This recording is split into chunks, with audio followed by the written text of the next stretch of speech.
Jamie awoke with a start. She couldn't make sense of the papers on her lap or the laptop on the table. Yet upon an inspection of her surroundings, she realized that she had spent the night in the university again. It felt like a typical Wednesday.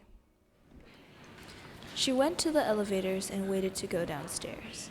An elevator door slid open to reveal Vivian, a classmate of hers.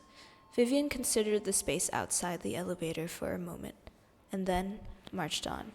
No matter how much Jamie waved at her friend, her actions went completely unnoticed. Thinking that it was just a mistake, she strolled over to join Vivian's conversation with Amy. Yet again, her waving went completely unnoticed. In her panic, she ambled over to a student dozing off at her table.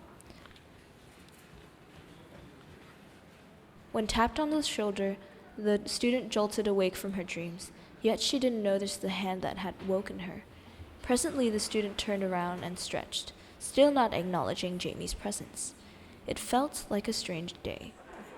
Confused and weary, she decided to have breakfast. As she tottered down the stairs groggily, Jamie thought about what she'd like to have for breakfast. Perhaps something warm and filling, for it had been a tiring morning. She decided at the top of the last set of stairs that she would like to sample the taste of Family Mart. After all, it was a little late for breakfast at the cafeteria. She walked straight towards the gate, yet the gate didn't seem to sense her presence, and she was stopped by it. Luckily, another classmate came along to pass through the gate. Jamie followed her closely and felt triumphant on the other side. Family Mart welcomed her with glaring lights and unrelenting noise. She stalked past the shelves and headed straight to the counter. When it was her turn in line, her gestures to the food were ignored. There was a moment where the smiling cashier looked her way, but it seemed as if he couldn't see her at all. She headed back to take her shift at the campus store. The quiet atmosphere and familiar purple greeted her like home. As she stood at her post, the store boss came in. He grumbled that Jamie had not come to work when she was right there tending to the computer. Confused, she held up her hands and questioned why nobody could see her when she could see herself so clearly. She walked out wearily.